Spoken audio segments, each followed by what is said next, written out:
اور ان کے بال سر سے پاؤں تک، اور دانت کئی ہاتھ کے جس سے زمین چیرتے ہوئے آئیں گے۔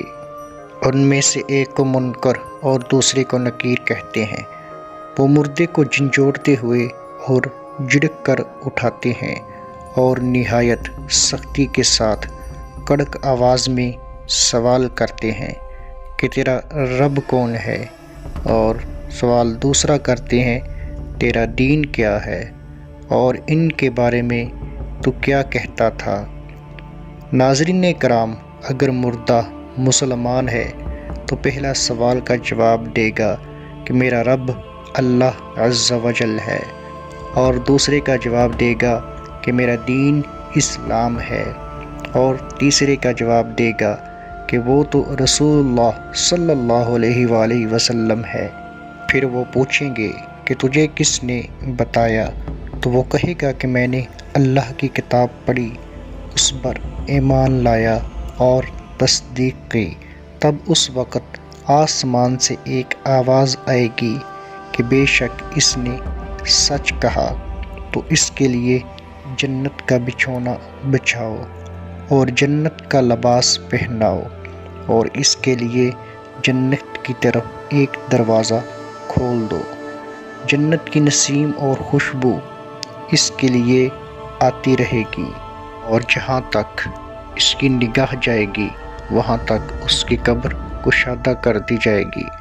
تب اس کے لیے جنت کی کھڑکی کھول دی جائے گی، مگر اس سے پہلے اس کے بائیں ہاتھ کی جانب جہنم کی کھڑکی کھول دی جائے گی، جس کی لپیٹ اور گرم ہوا اور سخت بدبو آئے گی، تو اسے فوراً بند کر دیا جائے گا۔ پھر اس کے بعد اس کے داہنے طرف سے جنت کی کھڑکی کھول دی جائے گی، اور اسے کہا جائے گا کہ اگر تو ان سوالوں کے صحیح جواب نہ دیتا تو تیرے واسطے وہ تھی، پر اب یہ ہے۔ تب وہ اس کھڑکی سے جنت کے نظارے دیکھے گا اس وقت تک جب تک وہ دوبارہ زندہ نہیں کیا جاتا، اور قیامت کے بعد اسے اسی دروازے سے جنت میں داخل کیا جائے گا جو دروازہ اس کے لیے قبر میں کھولا گیا تھا۔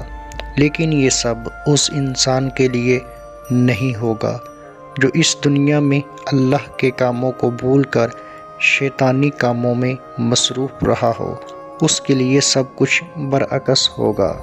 پہلے اس کے لیے جنت کی کھڑکی کھولی جائے گی تاکہ اس کی خوشبو، ٹھنڈک، راحت اور نعمت کی جھلک دیکھ سکے، اور پھر اسے بند کر دیا جائے گا، اور دوزخ کی کھڑکی کھول دی جائے گی تاکہ اس پر عذاب کے ساتھ اس نعمتوں کی حسرت بھی ہو۔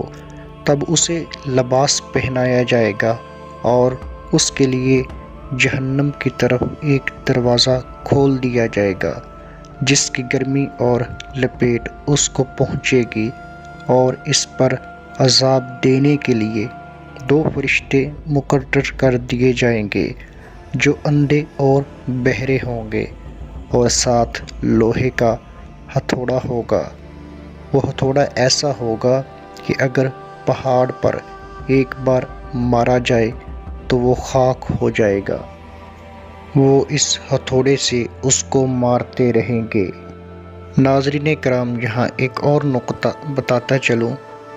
انسان ہونے کے ناطے ہمارے ذہنوں میں اکثر یہ سوال آتا ہے کہ جو لوگ اپنے مردوں کو دفناتے نہیں ہیں، جلا دیتے ہیں یا ویسے پھینک دیتے ہیں، تو ان کے ساتھ کیا معاملہ پیش آئے گا؟ ناظرین کرام، مردہ اگر قبر میں زندہ نہ کیا جائے تو جہاں پڑا رہ گیا یا پھینک دیا گیا، غرض کے کہیں بھی ہو، اس سے وہی سوال ہوں گے اور وہی ثواب یا عذاب اسے پہنچے گا۔ پھر جب ان کو آسمان کی طرف لیا جائے گا تو پہلے آسمان کے دروازے پر ان کو داخل ہونے سے روک دیا جائے گا، جیسا کہ قرآن کریم کی سورۃ الاعراف کی آیت نمبر 40 میں اللہ تعالیٰ کا ارشاد ہے: جن لوگوں نے ہماری آیتوں کو جھٹلایا اور ان سے سرتاپی کی، ان کے لیے نہ آسمان کے دروازے کھولے جائیں گے اور نہ ہی وہ بہشت میں داخل ہوں گے، یہاں تک کہ اونٹ سوئی کے ناکے میں سے نہ گزر جائے، اور گناہ گاروں کو ہم ایسی ہی سزا دیا کرتے ہیں۔ حضرت محمد صلی اللہ علیہ وآلہ وسلم نے فرمایا، لوگوں اپنی موت کو یاد کیا کرو۔ ناظرین کرام، آج ہم سب اپنی زندگی میں مصروف ہیں، اس قدر مصروف ہیں کہ ہمیں اپنی موت یاد نہیں ہے، اس بات سے بے خبر ہیں کہ موت ہمارے پیچھے ہے، لیکن ہم کس کے پیچھے ہیں؟ یہ سوال ایک بار آج اپنے آپ سے ضرور کیجئے گا۔ دعا ہے کہ اللہ پاک ہمیں قبر کی سختیوں سے محفوظ فرمائے اور ہمارے گناہوں کو معاف فرمائے اور ہمیں صالح اعمال کرنے کی توفیق عطا فرمائے۔ آمین ثم آمین۔